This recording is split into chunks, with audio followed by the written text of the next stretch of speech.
کہ drone attack کیا ہے جو پورے پاکستان اور افغانستان میں روز کے روز ہو رہے ہیں. بچے مرتے ہیں لائنوں سے، ان کے ویب کے اوپر تصویریں آتی، ٹی وی تو ہمارا دکھاتے نہیں. انہوں نے تو صاف آسانی سے کہہ دیا کہ جی وہ ہمیں وہاں جانے کی اجازت نہیں ہے. میں نے کہا اچھا آپ کو وہاں جانے کی اجازت نہیں ہے تو جتنی تصویریں اور ویڈیو وہاں سے آپ تو ہر فون کے اوپر ویڈیو کیمرہ چل رہا ہے وہ آپ کیوں نہیں دکھاتے؟ کہتے ہیں ہمیں اجازت نہیں ہے. میں نے کہا اگر آپ کو اجازت نہیں ہے تو آپ تصویر کا ایک رخ کیوں دکھا رہے ہیں؟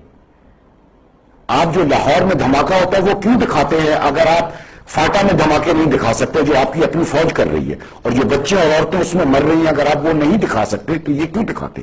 آپ تو ایک سائیڈ کا گیم کھیلنا، آپ نیوٹرل تو نہیں ہے.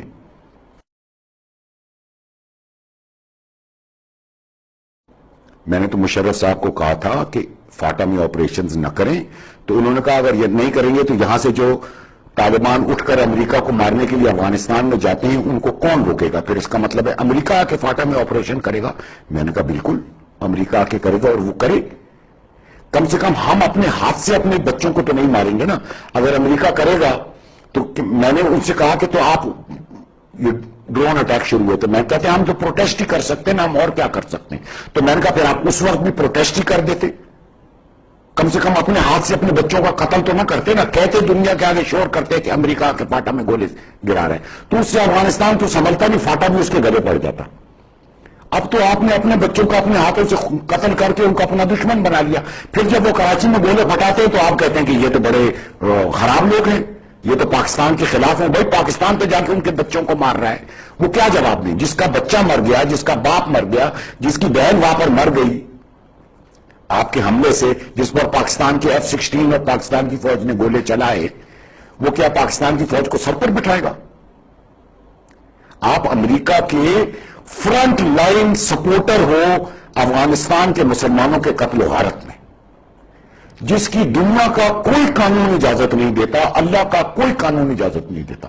اور اگر اللہ کے قانون کی کتاب کو آپ نے پیٹھ کے پیچھے پھینک بھی دیا ہے تو دنیا کا بھی کوئی قانون آپ کو اجازت نہیں دیتا کہ آپ ایک یونائٹڈ نیشن نے آپ کو مجبور نہیں کیا، امریکہ کو اجازت دی ہے کیونکہ وہ ان کے حکم پر چلتا ہے، ان کے پیسے کھاتا ہے. وہ مشرف صاحب نے وعدہ کیا تھا کہ ہم اس جنگ میں نیوٹرل رہیں گے، وہ نیوٹرل نہیں رہے، انہوں نے جھوٹ بولا تھا، دھوکہ دیا تھا قوم کو. آہستہ آہستہ کر کے ملتے گئے اس کے ساتھ. ہم آج تک اس وقت تو بات اتنی بڑی نہیں تھی، 2004-05 تک تو یہ فاٹا میں قتل و غارت ہم نے شروع نہیں کیا تھا، تو اس کے بعد شروع ہوا ہے. نہ ہی ڈرون حملے ہاں ایک آدھ ہوئے تھے بیچ میں، وہ بھی ان کے پاکستان تحریک طالبان کے لیڈر کو مارنے کے لیے، میں بھول گیا ہوں کیا نام تھا اس کا، شاید عبداللہ مسعود. تو کسی صورت میں ہمارا یہ کام جائز نہیں ہے. بہرحال اللہ کی مرضی ہے، یہ اسی طرح ہو رہا ہے. میرا اپنا اندازہ یہ ہے کہ امریکہ کو لا محالہ یہاں سے نکلنا پڑے گا. پوری طرح وہ نہیں نکلے گا، اڈے اپنے برقرار رکھے گا. ان اڈوں کی ایک وجہ برقرار رکھنے کی یہ کہ تمام ڈرون ایکٹیویٹیز جاری رہیں گی، جہاں تک پاکستان اپنی سرزمین استعمال کرنے دے رہا ہے وہ بھی جاری رہیں گی. پھر یہ ان اڈوں پر ان کی ایئر فورس بیٹھی ہوگی، ان کی ہیوی بونڈ کوئک ری ایکشن فورسز بیٹھی ہوں گی جو کسی بھی جگہ پر پن پوائنٹ ایکشن کر کے واپس نکل کے آ سکتی ہیں، کیونکہ وہ وہاں ٹھہر نہیں سک رہے ہیں گراؤنڈ پہ. اور انہی اڈوں کے بیسس پر جب وہ چاہیں گے اپنی فوجوں کے اندر جتنا اضافہ کرنا ہوگا کر لیں گے جب ضرورت پڑے گی. یہ ان کے بیسز یہاں پر قائم رہیں گے، وہ بیسز چھوڑ کر نہیں